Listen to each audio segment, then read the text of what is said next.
Sa unang araw mo, magsisimulang mag-adjust ang katawan mo sa bagong hobby na napili mo. Medyo makakaramdam ka ng pananakit ng braso at likod at kakailanganin mo munang pahinga ng panandalian. Pero kakayanin mo pa rin magbisikleta sa mga susunod na araw. Pagtapos ng 1 linggo, mawawala na ang pananakit ng katawan mo. Magsisimula na rin mag-expand ang baga mo at magsisimula na rin kumanta ang tibok ng puso mo. Sa ika-2 linggo, mas gagaan ang pakaramdam mo. Ayon sa pag-aaral, magsisimula nang mabawasan ang kolesterol sa katawan mo at magsisimula na rin matunaw ang mga taba-taba, lalo na sa bebang tangkian. Sa ika-3 linggo, tuluyan na magiging sanay ang katawan mo sa pagbibisikleta. Magsisimula na rin ma-develop ang mga muscle sa iyong binti at tita. Pagdating ng 1 buwan, magiging malinaw na ang mata mo.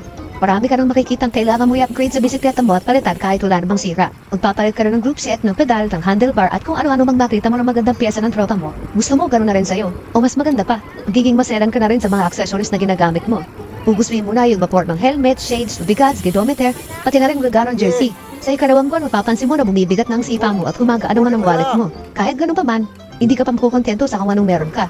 Patuloy ka pa rin sa paghahanap ng mga mura accessories at piyesa sa Shopee, pati na rin sa marketplace. Sa ika-3 buwan, magsisimula na kayo mag-away ng commander mo dahil wala kang ibang inatupag kundi magbisikleta. Panay paalam mo na magkakape lang saglit pero pag umuwi ka gabi na. Sa ika-4 na buwan, mas lalo pa kayong mag-aaway dahil bibili ka pa ng isang bike. Bukod sa gastos sa bisikleta at piyesa, magastos ka na rin sa pagsari sa mga iba't ibang events. Bayad sa registration, gastos sa gasolina, papunta sa event.